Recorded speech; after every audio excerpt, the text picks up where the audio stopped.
नमस्कार, मैं हूं चित्रा त्रिपाठी। शाम के 5 बजने वाले हैं। ये वक्त है आप सभी के बेहद पसंदीदा कार्यक्रम दंगल का। आज का दंगल संसद की सुरक्षा में सेंध की साजिश और उस पर हो रही सियासत को लेकर है। इस मामले में दिल्ली पुलिस स्पेशल सेल ने थोड़ी देर पहले फरार आरोपी ललित झा की रिमांड हासिल करने में कामयाबी पाई है। ललित झा को अदालत ने 7 दिन के रिमांड में भेजा है। हालांकि ललित झा के पास पुलिस ने फोन बरामद नहीं किया है। उसने सभी आरोपियों का फोन नष्ट करने की बात कही है। इन सबके बीच सूत्रों के हवाले से जो बड़ा खुलासा हुआ है कि संसद की सुरक्षा भेद कर प्रदर्शन की साजिश पिछले 5 साल से चल रही थी।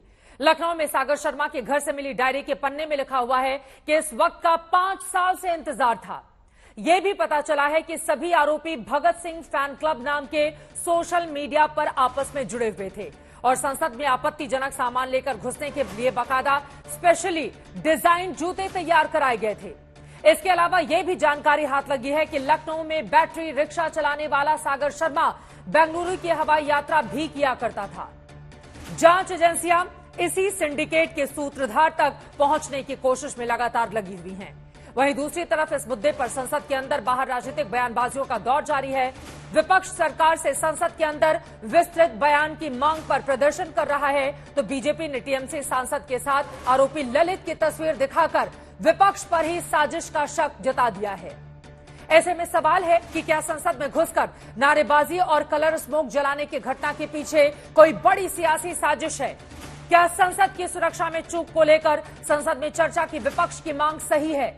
और क्या संसद में बयान की मांग कर रहे सांसदों के निलंबन जायज हैं? ऐसे तमाम सवालों पर आज के दंगल में बड़ी चर्चा करेंगे, लेकिन उसके पहले हमारी ये रिपोर्ट देखिए।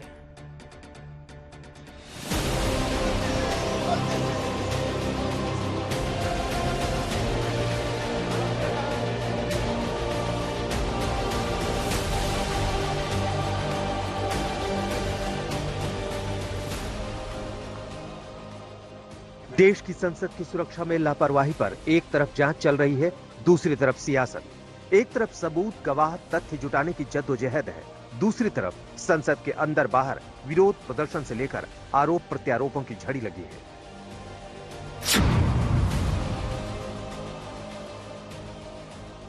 संसद की सुरक्षा में सेंधमारी को लेकर चल रही जांच में अब तक के खुलासे यही है कि ललित झा नाम के आरोपी ने महेश नाम के साथी के साथ थाने में सरेंडर कर दिया है। ललित के पास से पुलिस को कोई फोन नहीं मिल सका है। दूसरा खुलासा यह है कि सागर शर्मा के घर से एक डायरी मिली है जिसमें 5 साल से मौके के इंतजार की बात कही गई है। तीसरा खुलासा है कि बैटरी रिक्शा चलाने वाले सागर शर्मा को लखनऊ से बेंगलुरु आने जाने के लिए कोई शख्स हवाई टिकट मुहैया कराता था। चौथा खुलासा है कि संसद में कलर स्मोक कैनिस्टर ले जाने के लिए स्पेशली डिजाइन जूते तैयार कराए गए थे। जांच एजेंसियां अब सभी आरोपियों को उनके ठिकानों पर ले जाकर इस साजिश से जुड़े सबूत जमा करने की कोशिश में है। लेकिन इस बीच संसद की सुरक्षा मसले पर सियासत भी जोरों पर है। एक तरफ विपक्षी दल बीजेपी सांसद प्रताप सिन्हा पर कार्रवाई की मांग कर रहे हैं, दूसरी तरफ बीजेपी की ओर से विपक्षी दलों पर ही संसद की सुरक्षा में सेंध लगाने वाले आरोपियों से साठगांठ की आशंका जता रही है। जबकि विपक्षी दल इससे भी परेशान है कि सरकार सवाल उठाने वाले सांसदों को निलंबित कर रही है। विपक्षी दल कह रहे हैं कि संसद चल रही है, फिर भी गृह मंत्री सदन से बाहर बयान दे रहे हैं, संसद में नहीं। विपक्ष इस पर राजनीति कर रहा है। मैं ऐसा नहीं कह रहा कि इसमें कहीं ना कहीं कोई चूक नहीं हुई। चूक निश्चित हुई, तभी तो घटना हुई है। हमने एफआईआर भी रजिस्टर कर दिया है, जांच की कमेटी भी बन रही है। मुझे लगता है 15-20 दिन में वो लोग अपनी रिपोर्ट लोकसभा स्पीकर साहब को सौंप देंगे। He should have come here and spoken. That could have diffused the entire crisis. कोई अहंकार नहीं रखना चाहिए, पार्लियामेंट में आके बोलना चाहिए कि वजह क्या है।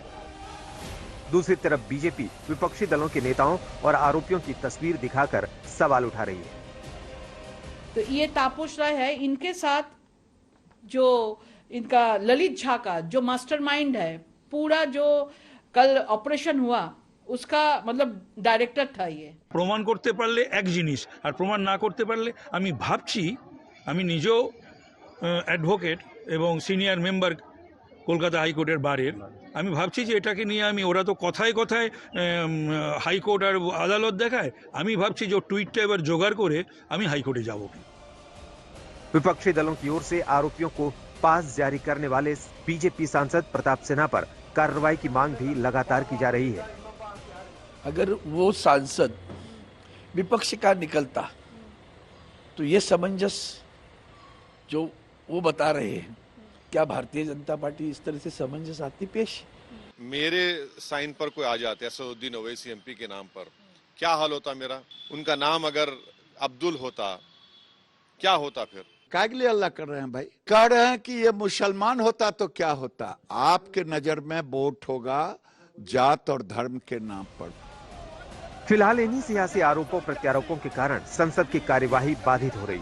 उधर जांच एजेंसियां जल्द से जल्द पूरे प्रकरण के पीछे की साजिश का पर्दाफाश करने में जुटी हुई है। आज तक ब्यूरो। जिस तरह से लगातार परत दर परत खुलती हुई चली जा रही है, इनको लेकर उससे यह पता चलता है कि साजिश काफी पहले से रची जा रही थी। आराम से इन लोगों ने पहले प्लान बनाया और अपने प्लान को इंप्लीमेंट करने में भी पूरी तरह से कामयाब रहे। अब सवाल यह है कि हमारी सुरक्षा एजेंसियों से इतनी बड़ी ये जो चूक का मामला सामने आया है, इसकी जवाबदेही और जिम्मेदारी किस रूप में तय की जाएगी? बीजेपी के सांसद जिनके रिकमेंडेशन पर 2 लोग भीतर की तरफ दाखिल हुए, उनके निलंबन की मांग इस वक्त लगातार विपक्षी दलों की ओर से की जा रही है और विपक्ष के कई सांसद जिनकी ओर से लगातार हंगामा किया गया, उन्हें निलंबित कर दिया गया है। क्या यह कार्रवाई सही है? कई ऐसे मुद्दे हैं जिसको लेकर बड़ी चर्चा हम करेंगे, लेकिन उसके पहले गृह मंत्री अमित शाह ने एजेंडा आज तक के हमारे कार्यक्रम में इस सवाल के जवाब में क्या कुछ कहा, वो सुन लेते हैं। देखिए, ये बड़ा गंभीर मसला है और लोकसभा अध्यक्ष जी ने इसका गंभीर संज्ञान लिया है। विपक्ष इस पर राजनीति कर रहा है। मैं ऐसा नहीं कह रहा कि इसमें कहीं ना कहीं कोई चूक नहीं हुई। चूक निश्चित हुई, तभी तो घटना हुई है, परंतु इस पर राजनीति करे। सबको मालूम है कि पार्लियामेंट सिक्योरिटी लोकसभा अध्यक्ष के तहत रहती है। अध्यक्ष जी ने भारत सरकार के गृह मंत्रालय को एक पत्र लिखा है, हमने एक कमेटी बनाई है। देश के सीनियर मोस्ट डीजीपी में से एक डीजीपी के नेतृत्व में एक कमेटी बनी है और उसमें ढेर सारी एजेंसियों के सदस्य भी है। कुछ ही दिनों में इसकी रिपोर्ट अध्यक्ष जी के पास जाएगी और मुझे लगता है अध्यक्ष जी ही इसको प्रकाशित करे, ज्यादा उचित है। ऐसी जितनी भी घटनाएं हुई, करीब करीब 40 घटनाएं हुई, जिसमें पर्चा डालने से लेकर, नारा लगाने से लेकर, पिस्तौल लेकर अंदर आ जाना, सदन के अंदर कूद जाना, ये तक की घटनाएं हुई और हर बार लोकसभा अध्यक्ष ने ही इसका संज्ञान लिया है और अध्यक्ष जी ने एक कमेटी बनाकर इसकी जांच करी है। हमने एफआईआर भी रजिस्टर कर दिया है, जांच की कमेटी भी बन रही है। मुझे लगता है 15-20 दिन में वो लोग अपनी रिपोर्ट लोकसभा स्पीकर साहब को सौंप देंगे। मगर मैं इतना सुनिश्चित करता हूं क्योंकि उन्होंने जो कमेटी का परव्यू बनाया है, घटना की भी जांच करने के लिए कमेटी को काम सौंपा है और लोकसभा की सुरक्षा को आगे कैसे चुस्त दुरुस्त किया जाए वो भी काम सौंपा है। और ये सबसे ज्यादा जरूरी हो जाता है कि लोकसभा राज्यसभा की सुरक्षा को पूरी तरह से कैसे पुख्ता किया जाए ताकि वहां पर परिंदा भी पर नहीं मार सके। इन लोगों ने इतने बड़े घटनाक्रम को अंजाम दिया। 15 से 20 दिन में रिपोर्ट आएगी, उसके बाद तस्वीर और ज्यादा साफ हो पाएगी। लेकिन दिल्ली पुलिस की जांच में कई बड़े खुलासे हुए हैं। अरविंद ओझा हमारे संवाददाता ज्यादा जानकारी के साथ इस वक्त मौजूद हैं। अरविंद, तकरीबन 6 ऐसे लोग हैं जिनमें से 5 की गिरफ्तारियां हुई हैं, एक को हिरासत में लिया गया है। ललित झा मेन मास्टरमाइंड बताया जा रहा है, उससे पूछताछ में अभी तक क्या बड़ी बातें निकलकर सामने आई हैं? अरविंद नहीं देखिए, अब ललित के आगे के भी किरदार जुड़ चुके हैं। महेश राजस्थान का रहने वाला है, वो भी कल सरेंडर किया है ललित के साथ। लेकिन अदालत में काफी चौंकाने वाली बात दिल्ली पुलिस ने की है। जब ललित की पुलिस कस्टडी लेनी थी तो अदालत में दिल्ली पुलिस ने कहा है कि इनकी नीयत के बारे में जानकारी मिली है और जो नीयत है वो उसका खुलासा हम कोर्ट में नहीं कर सकते। इसका मतलब क्या निकाला जाए? इसका मतलब कि एक बड़ी खबर आ रही है, उसके बाद में आपके पास फौरन लौट रही हूँ। दिल्ली पुलिस का अदालत में बयान है, आरोपियों की मंशा अदालत में बता नहीं सकते। ये दिल्ली पुलिस की ओर से बड़ी जानकारी दी गई है। आपको बताते चले कि जब कोर्ट में कार्रवाई चल रही थी उस समय संसद सुरक्षा चूक मामले में दिल्ली पुलिस की ओर से ये बड़ी जानकारी दी गई है। आरोपियों की मंशा अदालत में नहीं बता सकते, हमारी जांच लगातार जारी है। अरविंद, अपनी बात को पूरी करें आप।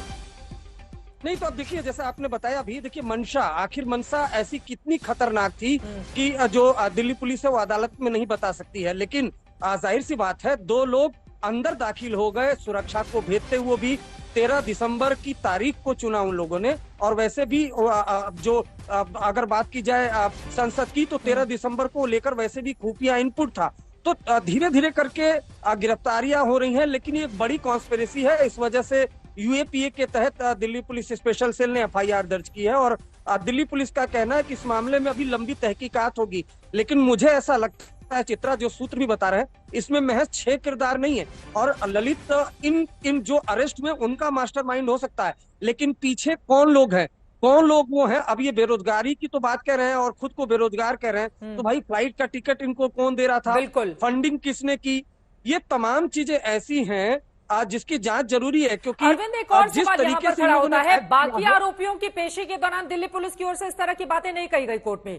जब ललित की पेशी की गई उस समय दिल्ली पुलिस ने कहा कि आरोपियों की मंशा क्या है इसके बारे में अभी हम नहीं बता सकते। तो इसके मतलब मायने क्या समझे जाए? क्या मेन मास्टरमाइंड ये ललित झा ही है या फिर इसके पीछे अभी एक बड़ा सिंडिकेट है जिसके बारे में खुलासा होना बाकी है? नहीं, बिल्कुल मैं आपको बता रहा हूँ, बड़ा सिंडिकेट है और एजेंसी यही मानकर चल रही है कि एक बड़ा सिंडिकेट है जिसकी तहकीकात बिल्कुल की जाएगी और इसमें जो सोशल मीडिया है सभी अक्यूज का, उसको भी उसकी भी पड़ताल की जाएगी। उसके अलावा जो बैंक डिटेल है उसको खंगाला जाएगा, खासतौर से ललित और जो लखनऊ का सागर है उसका बैंक डिटेल खंगाला जाएगा, क्योंकि अमूमन इनमें से कोई बहुत हाई प्रोफाइल जॉब तो करता नहीं है और दावा तो ये लोग बेरोजगार होने का कहते हैं, लेकिन फ्लाइट से आना जाना ये कहाँ से हो रहा था इसकी जांच की जाएगी। उसके अलावा इनके पीछे और कौन लोग हैं इसकी जांच की जाएगी। लेकिन चित्रा, मैं दंगल में आपको एक जिम्मेदारी के साथ जो सूत्रों के हवाले से खुलासा ये कर देता हूँ कि सिर्फ 6 लोग नहीं है इस पूरी साजिश में, 6 से ज्यादा लोग हैं।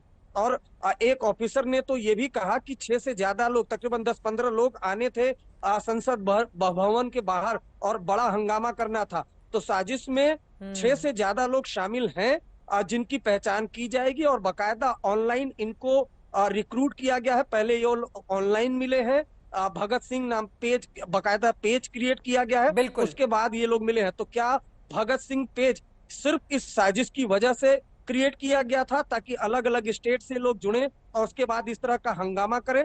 और देखिए एफआईआर में जो जानकारी मिली है कि किस तरीके से बकायदा ये जूतों के नीचे कैविटी बनाते हैं और कैविटी बनाकर जो कलर वाला पटाखा है वो अंदर लेकर जाते हैं और प्रॉपर एक नहीं 2-3 बार रेकी होती है। जैसे आपने देखा होगा कि आतंकी हमलों को अंजाम देने के लिए आतंकी किसी भी जगह की प्रॉपर रेकी करते हैं ताकि वहां पर बम कैसे रखना है, पुलिस से कैसे बचना है, सीसीटीवी में कैद नहीं होना है। तो उस तरीके से प्रॉपर जो मनोरंजन है वो बेंगलोर से आकर very close to Tapos Rai and others TMC leader.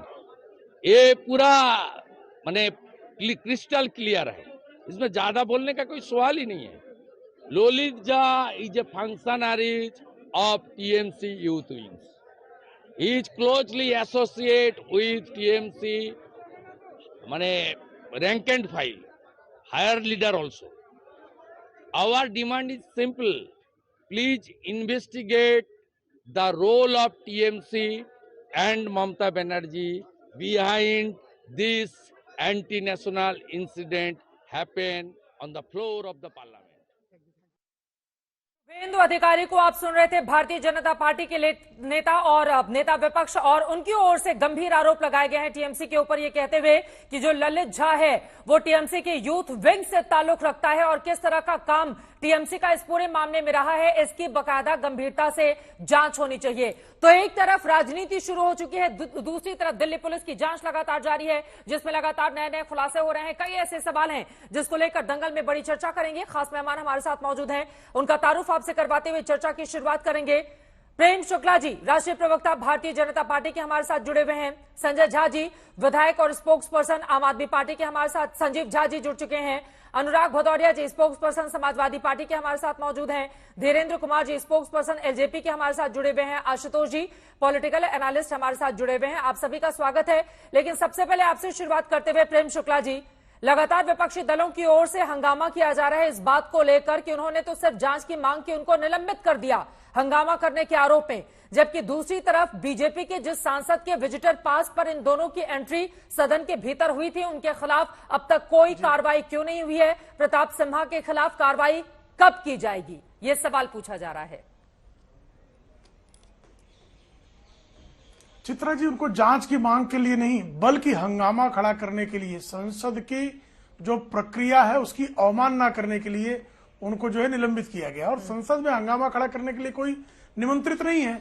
वहां के सदस्यों से सदन की गरिमा का पालन करते हुए जांच की मांग करना उनका जो है अधिकार है, लेकिन सदन की गरिमा का बारंबार अवहेलना करना तो निश्चित तौर पर उसके लिए कार्रवाई उनके खिलाफ होगी।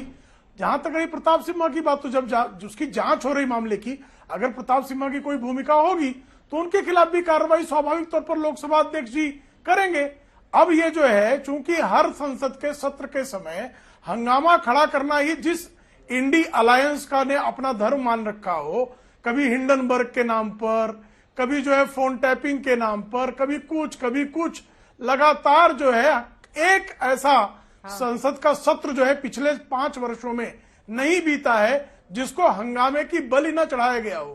तो इस बार इनको दारुण पराभव के बाद और कोई मार्ग नहीं सूझ रहा था। लेकिन मामला तो आप देख रहे हैं कि तपस राय के साथ किस तरह से जो मामला तो गंभीर है। 2 लोग लोकसभा के भीतर जाकर वहां पर इस तरह की हरकत करने में कामयाब होते हैं, तो विपक्ष का तो ये काम है वो सरकार से जवाब मांगेगा। अत्यंत गंभीर मामला है, निश्चित तौर पर मांगना चाहिए, लेकिन विपक्ष को षड्यंत्र में तो नहीं शामिल होना चाहिए। विपक्ष के जो असीम सरोदे जो वकील खड़े हुए हैं वो राहुल गांधी के साथ किस तरह से घूम रहे हैं, ये तस्वीर देख लीजिए। राहुल गांधी के साथ असीम सरोदे की क्या मैत्री है, ये तस्वीर देख लीजिए। ललित झा जो है वो तपस रॉय से उनके क्या संबंध है, ये तस्वीर देख लीजिए। अब जो है जो षड्यंत्र रचकर जो है और उनके समर्थन में जो है कैंपेन चलाएं, आप जो है सदन में आतंकी गतिविधियों जैसी गतिविधि करने वाले लोगों के समर्थन में नैरेटिव खड़ा करें, उनके समर्थन में हंगामा खड़ा करें, ये उनसे अपेक्षा है क्या? उनसे अपेक्षा ये है कि जिन लोगों ने संसद की गरिमा को भंग कर सुरक्षा में इतनी बड़ी सेंध लगाई है, ऐसे सेंध लगाने वालों के खिलाफ कार्रवाई में उन्होंने जांच में सहयोग करना चाहिए। ठीक है, अब मैं जवाब ले लेती हूँ। बीजेपी की ओर से टीएमसी पर लगातार हमला किया जा रहा है। 1974 में भी, 1974 में पिस्टल लेकर लोग चले आए थे। मैं संजीत झा जी आपके पास आऊंगी, अनुराग जी भी हमारे साथ जुड़े हुए हैं, लेकिन बादल देवनाथ जी आपके पास आते हैं। रिवॉल्वर लेके जो लोग आए, तब भी भारतीय जनता पार्टी, तब भी भारतीय जनसंघ के लोगों ने हंगामा नहीं किया। ठीक है सर, ललित झा जो मुख्य षड्यंत्रकारी अब तक की जांच में बताया जा रहा है, उसके टीएमसी नेताओं से संबंध हैं, वो यूथ लीडर से जुड़ा हुआ है और भी कई आरोप लगाए गए हैं शुभेंदु अधिकारी की ओर से। इस पर जवाब दीजिए। कई ऐसी तस्वीरें भी हैं जो बीजेपी के नेता लगातार दिखा रहे हैं। टीएमसी से क्या है रिश्ता आरोपियों का? Good evening madam. Good evening sir. Prem Shukla ji को आज क्या हुआ? बहुत ज्यादा बोल रहा है प्रेम शुक्ला जी। प्रेम शुक्ला जी कैसे है? और दूसरा बात है मैडम, तापस राय के साथ और ये लोलित क्या है? मतलब सवाल का उत्तर देना बहुत ज्यादा बोलना होता है। ये सवाल का उत्तर देना बहुत ज्यादा बोलना होता है। धमका रहे हैं आप मुझे? सुनिए ना प्रेम शुक्ला जी, क्या हुआ? तो आप मुझे धमका रहे हैं क्या? कॉफी पिए। आप मुझे धमका रहे हैं क्या? मैं ये पूछ रहा हूँ। ये टीएमसी के गुंडे यहाँ भी धमकाएंगे क्या? आज तक के डिबेट में भी टीएमसी के आतंकवादी और गुंडे धमकाएंगे क्या? ठीक है, उनका जवाब सुन लेते हैं। प्रेम शुक्ला जी उनका जवाब। कोई किसी को धमकी नहीं देगा, जवाब दीजिए ना बादल देवनाथ जी। रिश्ता कोई है या फिर रिश्ता नहीं है? सीधा सवाल। ठीक है प्रेम शुक्ला जी बताइए। बादल देवनाथ जी इधर उधर नहीं जाते हुए। जिसका वीडियो अभी आपने दिखा ना, ये शुभेंदु अधिकारी, इसके पास 100 के ऊपर ट्रॉलर, 30 के ऊपर पेट्रोल पंप, 50 के ऊपर होटल। एक डाकत शुभेंदु अधिकारी, उसका बयान लेके आप नेशनल चैनल पर डिबेट कर रहे हैं। लोलित कौन है? तापस राय एक विधायक है, वो अच्छे इंसान है, बुजुर्ग है। और जिसने आरोप लगाया है आप उनको इतनी उससे हल्के में नहीं ले सकते ना सर। आप भी जानते हैं कि नंदीग्राम से ममता बनर्जी को हराकर वो नेता चुने गए हैं। उनके आरोपों पर जवाब देने के बाद वो क्या पेट्रोल पंप है क्या है उस पर नहीं जाते हैं। उनके आरोपों पर जवाब दीजिए ना कि जो आरोप लगा रहे हैं वो गलत है या सही है। एक विरोधी लीडर है जो भाजपा के विरोधी लीडर है जी, जिसके पास करोड़ रुपया है। 5,000 करोड़ रुपया तो धोखाधड़ी से हटा लिया। ये बंगाल के मोहम्मद शाह ने इसको विरोधी लीडर बना दिया बंगाल में। ये शुभेंदु का बयान मत देखा ये आज तक चैनल पर। ये आज तक बड़ा चैनल है, नंबर 1 चैनल है। शुभेंदु झूठ बोलते, हर दिन झूठ बोलते थे। जिसके पास जो ममता बनर्जी के साथ 20 साल रहा, उसके बाद वो ममता बनर्जी के खिलाफ चले गया, भाजपा में ज्वाइन किया, वॉशिंग मशीन में आ गया और सच्चा आदमी बन गया। और वही तापस राय के खिलाफ जो बुजुर्ग आदमी है, तापस राय अच्छा इंसान है, सब जानते हैं। उसके खिलाफ एक को कौन हंगामा किया, उसका नाम लेके तापस राय के साथ जुड़ रहे। कोई फेसबुक में देखा, कहां पर देखा, कोई लिंक मिल गया, ऐसा ठीक नहीं है। किसी के साथ किसी का रिलेशन होता है, लेकिन मतलब ये नहीं है कि वो हंगामे के साथ जुड़े हुए हैं। बिल्कुल गलत बात है। शुभेंदु का बात मत सुनिए। ठीक है, मैं तस्वीरें भी देख पा रही हूँ जो ट्वीट किया गया है लगातार भारतीय जनता पार्टी के नेताओं की ओर से। प्रेम शुक्ला जी, इस पर जवाब दीजिए, फिर बाकी लोगों के पास जाऊंगी। अगर किसी के साथ कोई फोटो आ गई तो इसका क्या मतलब निकाला जा सकता है? सुकाता मजूमदार ने ये फोटो ट्वीट किया, उसके बाद अमित मालवीय ने इसको रीट्वीट किया है और टीएमसी पर आरोप लगा दिया है। सिर्फ एक फोटो के आधार पर क्या किसी के साथ कोई रिश्ता जोड़ा जा सकता है? जी, सिर्फ एक फोटो नहीं, बहुत सारे उनके अंतर संबंधों की कहानी है उसमें। सिर्फ एक फोटो नहीं है, सिर्फ एक फोटो भी सामने लाई गई है। तपस रॉय के साथ ही नहीं, पश्चिम बंगाल की तृणमूल कांग्रेस की ईवा इकाई के साथ ललित झा का जुड़ाव रहा है। अगर किसी का ललित झा का अगर जुड़ाव है तो इसका उत्तर तो टीएमसी को देना चाहिए। टीएमसी तो अधिकृत प्रवक्ता तक नहीं आपके यहाँ भेज रही भाई। तो टीएमसी जो है, और इन्होंने उत्तर क्या दिया कि शुभेंदु अधिकारी के पास संपत्ति कितनी है। शुभेंदु अधिकारी को अगर कोई संपत्तिवान व्यक्ति है और विपक्ष का नेता है तो उसको बोलने का अधिकार नहीं है। इसका क्या लॉजिक है? चित्रा जी आप मुझे बताइए, इसमें लॉजिक क्या है? अब इनको जो है संपत्ति जो है खुद की ना हो तो इनकी बहुआ मोहित्रा की तरह जो है लाख रुपए जिसकी इनकम हो और विदेशों में दूसरों क्वेश्चन आंसर के लिए जो पैसे ले, ऐसे बहुआ मोहित्रा भ्रष्ट सांसद को सिर पर चढ़ा के कर लेंगे। तो मैं नहीं, अनुराग भदौरिया जी, प्रेम शुक्ला जी का कहना है कि सिर्फ हंगामा करना ही इनका मकसद है। और बीजेपी के तमाम नेताओं की ओर से इतिहास का भी हवाला दिया गया है कि जब भी इस तरह का कोई मामला आया है, बीजेपी ने बजाय इस पर राजनीति करने के मामले को गंभीरता से लिया और सरकार का तब सहयोग किया था। लेकिन आज का विपक्ष सिर्फ आरोप लगाकर हंगामा खड़ा करना उसका मकसद है। देखिए, ये देश के अंदर में जब से भारतीय जनता पार्टी की सरकार आई, एक नई परंपरा शुरू हुई है। पार्लियामेंट के अंदर में इन्हें याद होगा, आदरणीय अरुण जेटली जी, सुषमा जी, महीनों पार्लियामेंट बंद होती थी, तब तो ये पार्लियामेंट के लिए बहुत चिल्लाते थे। आज जब विपक्ष अपने अधिकार के लिए, जनता के अधिकार के लिए आवाज उठाता है पार्लियामेंट के अंदर में, अगर वो महंगाई बेरोजगारी पे आवाज उठाता है तो पार्लियामेंट से बाहर फेंक दिया जाता है। अगर सुरक्षा के मुद्दे पे आवाज उठाता है तो पार्लियामेंट के बाहर फेंक दिया जाता है। महिलाओं के मुद्दे पे आवाज उठाता है, चाहे मणिपुर की हो, चाहे पहलवान महिलाओं के न्याय दिलाने के लिए आवाज उठाता है तो पार्लियामेंट से बाहर किया जाता है। इसके मतलब विपक्ष जैसी आवाज उठाएगा जनता के लिए, जनता के मुद्दों की आवाज उठाएगा, पार्लियामेंट से बाहर फेंक देंगे। ये नया लोकतंत्र है क्या? पहली बार ये लोकतंत्र देखने को मिल रहा है। दूसरी बात, अरे भैया फोटो पे दिखाओ सांसद जिसने पास बनाया है, उसमें लिखा होता है, जब आप पास बनाते हो तो लिखते हो कि हम इस व्यक्ति को व्यक्तिगत रूप से जानते हैं, इसकी सारी जिम्मेदारी मेरी है। ये लिखा होता है जब एमपी पास बनाता है किसी के लिए पार्लियामेंट जाने के लिए, तो क्या वो सांसद व्यक्तिगत रूप से जानता है?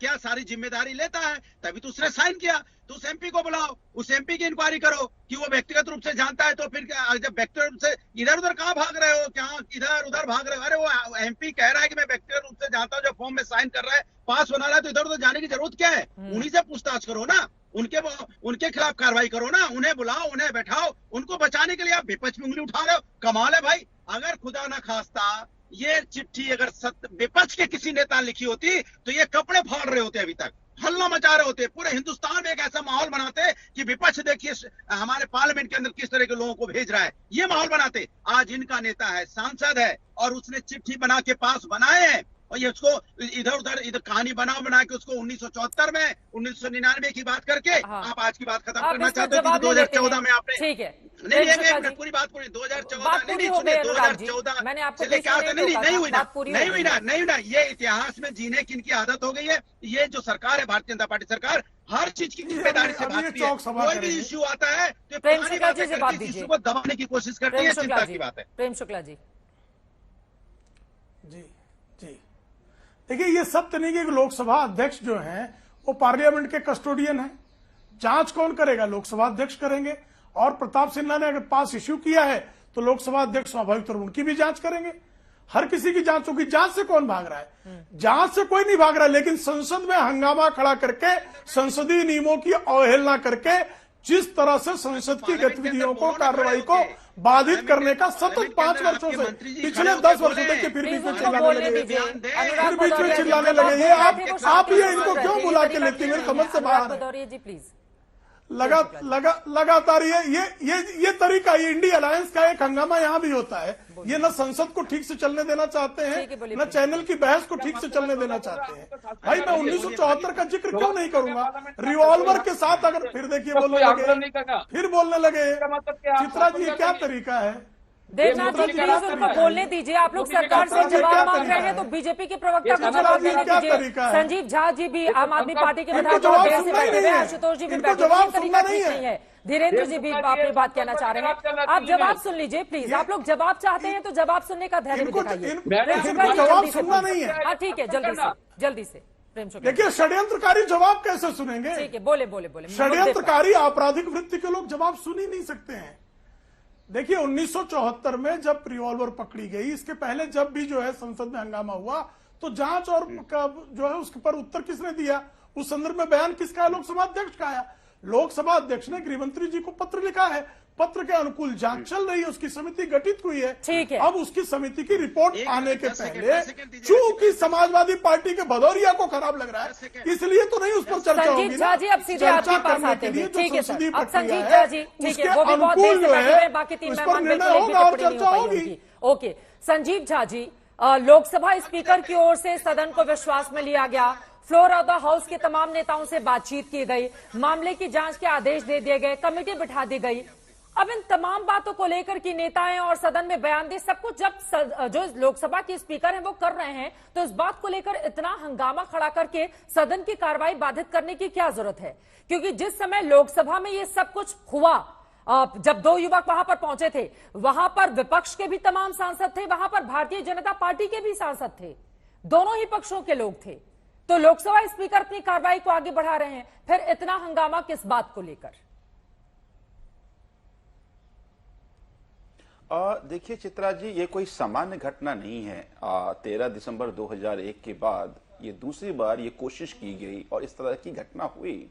एक बात बताइए, जब नए पार्लियामेंट का उद्घाटन हुआ था तो तमाम तरह की सिक्योरिटी कवर की बड़ी चर्चा हुई थी, किस किस तरह की सिक्योरिटी बढ़ती जा रही है।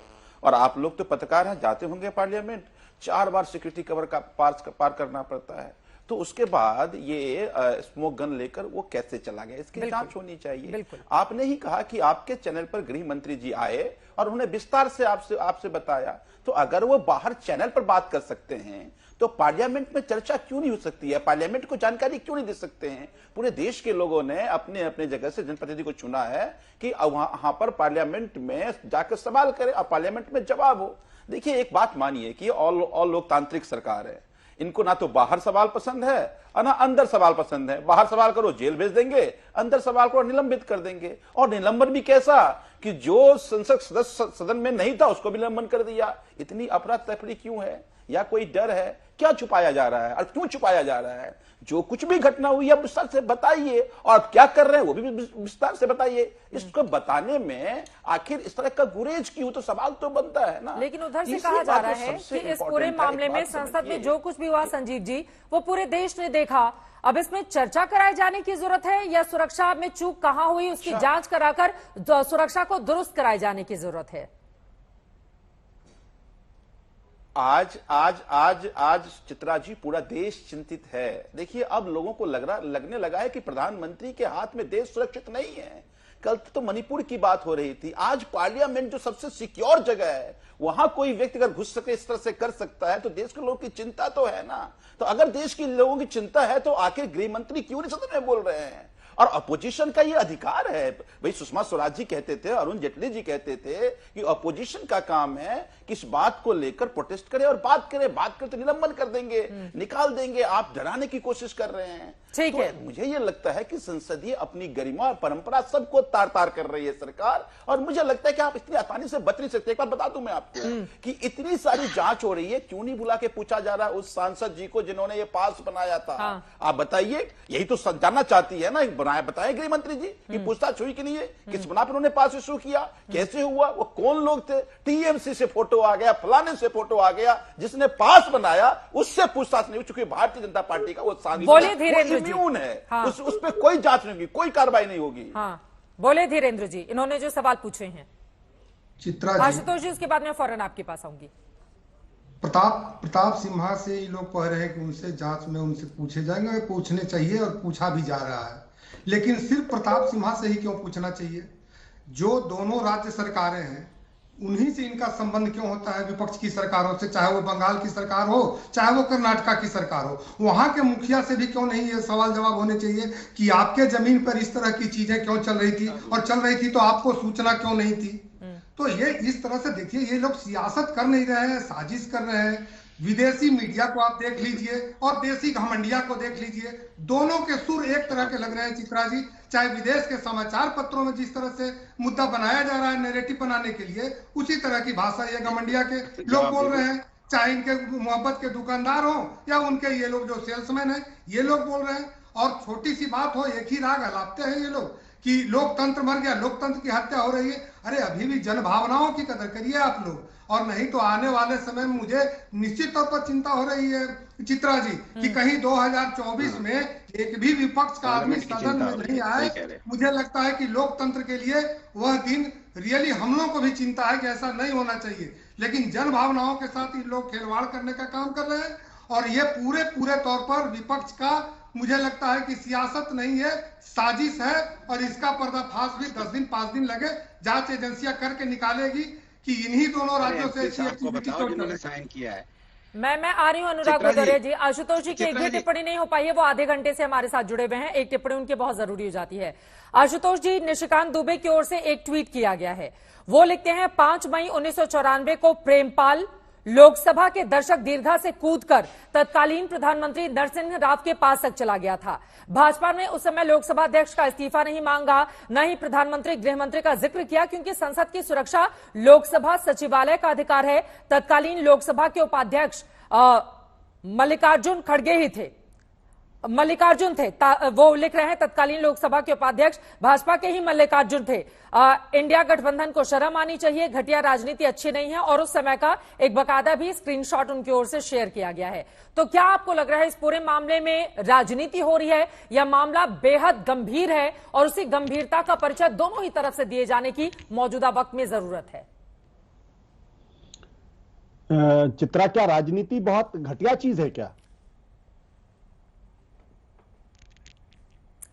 इसमें लिखा हुआ है, वो निशिकांत दुबे जी लिख रहे हैं। इसका जवाब तो मैं निशिकांत दुबे से ही ले पाऊंगी। नहीं, मैं आपके सारे पैनलिस्ट से, चूंकि सारे पैनलिस्ट राजनेता हैं, तो मैं एक प्रश्न पूछ रहा हूं, राजनीति क्या घटिया चीज है?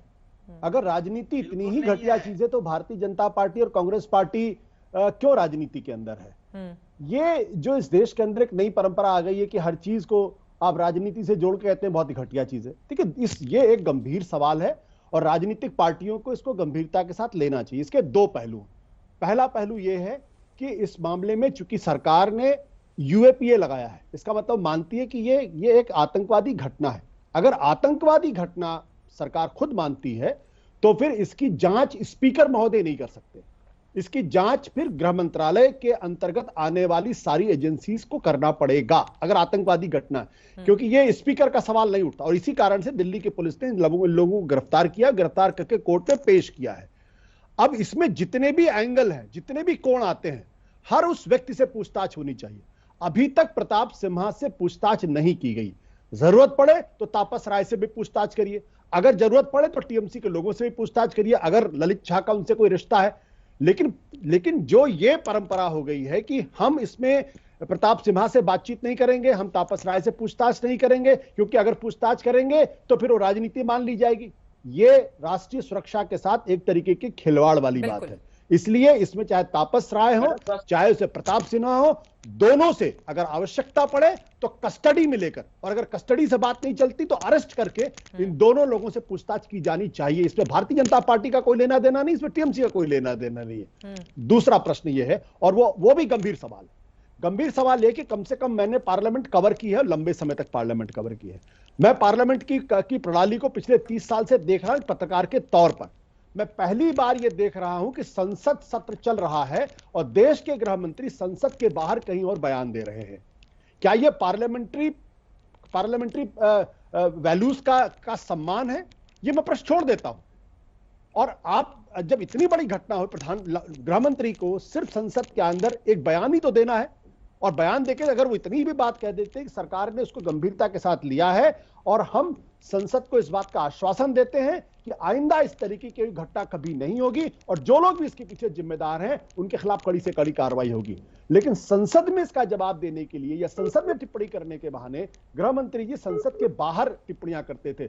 मैं अच्छी तरीके से जानता हूं, चाहे अटल बिहारी वाजपेयी की सरकार रही हो, चाहे मनमोहन सिंह की सरकार रही हो, चाहे एच डी देवेगौड़ा या नरसिम्हा राव की सरकार रही, जहां तक मुझे याद पड़ता है आज तक संसद जब चलती रही है तो जब तक संसद को इन्फॉर्म नहीं किया जाता है, बाहर किसी तरीके की बयानबाजी कम से कम कैबिनेट मिनिस्टर्स और सरकार से जुड़े हुए लोग नहीं देते हैं।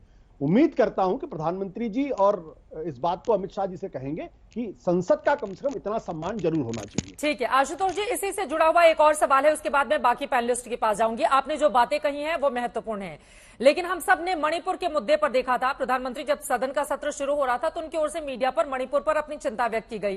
फिर विपक्ष ने हंगामा किया कि सदन में आइए मणिपुर पर अपनी बातें रखिए। लगातार हंगामा किया गया, कई बार सत्र स्थगित हुआ। जब प्रधानमंत्री मणिपुर पर अपनी बात रखने के लिए आते हैं तो विपक्षी सारे के सारे सांसद वॉकआउट कर जाते हैं। कोई उनकी स्पीच को, उनकी बात को उस दौरान सुनने के लिए तैयार नहीं होता है। तो इसका एक दूसरा पक्ष यह भी तो है कि आप लगातार हंगामा कर रहे हैं कि इस मुद्दे पर आकर गृह मंत्री बयान दे, और पिछला यह अनुभव बताता है कि जिस मुद्दे पर लगातार हंगामा हुआ, सदन कई बार स्थगित हुआ, जब पीएम खड़े हुए उस पर बयान देने के लिए तो विपक्ष ने वॉकआउट कर दिया। यह इतिहास भी तो इसी सदन का रहा है आशुतोष जी। नहीं, ये अगर इस पर हम टिप्पणी करेंगे तो मुझे लगता है कि फिर हम भारत की लोकतांत्रिक प्रणाली को शायद नहीं समझते हैं। सरकार का काम है संसद के अंदर बयान देना, विपक्ष का काम है उनकी बातों को मानना या ना मानना। अगर वो लोकतांत्रिक तरीके से वॉकआउट करते हैं तो भारत का संविधान और संसदीय प्रणाली इस बात की इजाजत देता है।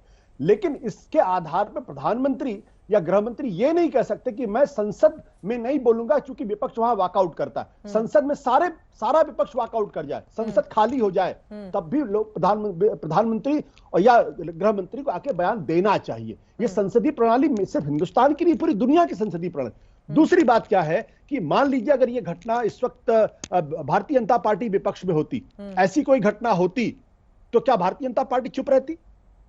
जब आप 2009 से लेकर अगर 2013-14 का इतिहास अगर आप उठा के देखेंगे, जो भारत के संसदीय इतिहास में सबसे ज्यादा व्यवधान वाली संसद रही है, और तब अरुण जेटली ने, सुषमा स्वराज ने क्या कहा, ये सब जगह स्पष्ट है। तो विपक्ष का काम है हंगामा करना, विपक्ष, और ये बात अरुण जेटली कह के जा चुके। विपक्ष का काम है हंगामा करना, विपक्ष का काम है सरकार से सवाल पूछना। सरकार की जिम्मेदारी है कि विपक्ष में कॉन्फिडेंस में लेकर संसद चलाए और सारे सवालों के जवाब दे। लेकिन जब आप संसद के बाहर अगर आप टिप्पणियां करते हैं तो कहीं ना कहीं बहुत बड़े गंभीर सवाल। मैं जवाब ले लेती हूं, प्रेम शुक्ला जी इस पर जवाब दीजिए। लेकिन यकीनन विपक्ष को धैर्य भी दिखाना चाहिए अगर इस तरह के सवाल होते हैं। लेकिन उन्होंने महत्वपूर्ण बात कही है कि सरकार का ये काम है, विपक्ष हंगामा करे, या आपके ही नेता कहते रहे इतिहास में, प्रेम शुक्ला जी, तो फिर अभी क्या दिक्कत है बयान देने में? देखिए टूल किट गैंग कैसे जो है अफवाहें फैलाती है उसका एक उदाहरण है। देखिए आदरणीय गृह मंत्री महोदय ने कोई बयान दिया क्या? आज तक पे बयान नहीं दिया। उन्होंने आपके प्रश्न का एक उत्तर दिया कि क्या घटना गंभीर है, उन्होंने कहा घटना गंभीर है। लोकसभा अध्यक्ष जो हैं वो कस्टोडियन है, लोकसभा अध्यक्ष ने जांच का आदेश गृह मंत्री जी को दिया, गृह मंत्री जी ने उस पर कमेटी गठित की। अब कमेटी रिपोर्ट देगी गृह मंत्रालय रिपोर्ट देंगे लोकसभा अध्यक्ष को, फिर लोकसभा अध्यक्ष का जो आदेश होगा उसके अनुकूल वहां बयान होगा। परंपरा और प्रक्रिया ये है। लेकिन अब इसको किस तरह से जो तोड़ मोड़ कर पेश किया जा रहा है आप देख रहे हैं सामने। अब जो है विपक्ष का जो कह रहा है अपनी बात रखना, ये विपक्ष का अधिकार है, लेकिन संसदीय नियमों को तोड़कर संसद में हंगामा खड़ा करने पे निलंबन पहली बार हुआ है। आशुतोष जी 30 साल से संसदीय प्रक्रिया को जान रहे हैं, निश्चित तौर पर जान रहे हैं। लेकिन जब भारतीय जनता पार्टी के या अन्य विपक्ष के लोग कांग्रेस या अन्य किसी के शासनकाल में जब भी वो संसदीय नियमों की अवमानना करके हंगामा खड़ा करते थे तो उनका निलंबन होता था कि नहीं होता था? तब वो अलोकतांत्रिक असंवैधानिक था क्या? तब वो तानाशाही थी क्या? तो भाई तब भी यह होता था। आज भी उसी तरह का हुआ है कि जब आपने गरिमा का जो है पूरी तरह से खंडन किया है तो वहां पर लोकसभा अध्यक्ष जी ने आपकी सदस्यता को निलंबित किया है।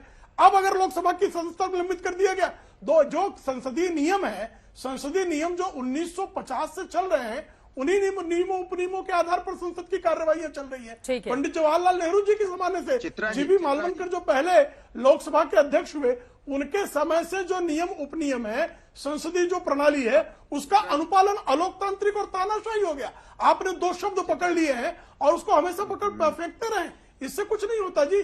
जो प्रक्रिया है उसका 100% अनुपालन यह सरकार कर रही है। घटना गंभीर है, आप प्रश्न पूछेंगे घटना गंभीर है तो उस पर बोलना ही नहीं चाहिए। मौजूद में ये कहना चाह रहे हैं। नहीं, सवाल पूछा गया था और सवाल के जवाब में उन्होंने ये बातें कही थी। ठीक है, अनुराग जी बहुत देर से हाथ उठा रहे हैं। अनुराग जी देखिए सवाल ये नहीं है, इसके पहले भी सरकारें रही हैं, इसके पहले भी पार्लियामेंट चली है। आप इसे कंपेयर कर लीजिए, पहले कितने % यहाँ पे सांसदों को निलंबन किया जाता था और अब कितने % लोगों को किया जा रहा है। यहाँ तो इस तरह से निलंबन किया जाता है, आपने आवाज उठाई नहीं जनता की और आपको बाहर भेज दिया जाता है। फिर आवाज देखिए, एक तरह राष्ट्रीय सुरक्षा का मामला है, राष्ट्रीय सुरक्षा में आपने महुआ मोत्रा को आपने पार्लियामेंट से खत्म कर दिया, उनकी संस्था खत्म कर दी, लेकिन प्रताप जो इनके सांसद है उनसे पूछताछ नहीं होगी क्योंकि बीजेपी के सांसद है। इसी तरह से आप देखो रमेश बिदुड़ी, वो भी खड़े होकर पार्लियामेंट में सदन में खड़े होकर राष्ट्र का अपमान कर रहा था, संविधान का अपमान कर रहा था, लेकिन उसके खिलाफ कार्रवाई नहीं होगी। महुआ मोत्रा को निकाल दिया जाएगा। ये कमाल का इन्होंने संजीव झा जी, एक क्लोजिंग कमेंट आपका। कुछ भी करें, उन पे कोई कार्रवाई नहीं होगी, चाहे वो पास बना दें, चाहे वहाँ पे कोई घटना हो जाए, चाहे आतंकी घटना हो जाए, चाहे लोगों को घुसा दे पास बना के, उनके ऊपर कोई पूछताछ नहीं होगी। अगर कहीं ये सांसद अनुराग जी अपनी सहयोगी को भी बोलने दे प्लीज, इंडिया अलायंस के संजीव झा जी। देखिए, बार बार एक सवाल उठ रहा है और सवाल ये उठ रहा है कि गृह मंत्री को सदन में आकर जवाब देना चाहिए। देखिए, जब संसद चल रहा है तो पहली बार हम देख रहे हैं कि संसद के गृह मंत्री बाहर जाकर टीवी चैनल पे तो बात कर रहे हैं, लेकिन संसद में अपनी बात को नहीं रख रहे हैं। तो क्या कारण है? क्या ईगो से सरकार चलती है? क्या अगर विपक्ष के लोग मांग कर रहे हैं तो उस मांग को आप नहीं मानेंगे? और बात सुरक्षा की है, और बात सुरक्षा की वो जगह जो सबसे सिक्योर जगह है, वहां पे इस तरह गतिविधि अगर हो रही है तो देश तो चिंतित होगा ना। तो ऐसे में अगर ये विपक्ष की मांग है तो उस विपक्ष की मांग को मानने में क्या बोलता है? आपने ही कहा ना कि पहले जब मणिपुर की घटना थी, लगातार 1 महीने तक संसद स्टॉल रहा। प्रधानमंत्री जी अंतिम दिन केवल प्रचार करने के लिए क्यों आए? भाई प्रक्रिया तो ही होती है ना, अगर प्रधानमंत्री जी बोलेंगे फिर उससे चर्चा होगा, तो प्रधानमंत्री जी आएंगे, अपना PR करके जाएंगे।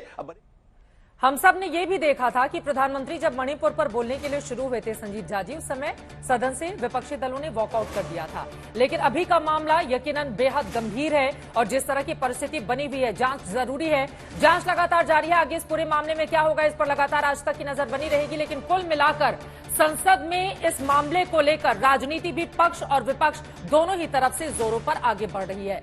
आगे क्या होता है इस पर हमारी नजर रहेगी। इसी के साथ दंगल में अभी के लिए बस इतना ही। देश और दुनिया की तमाम खबरों के लिए आप देखते रहिए आज तक।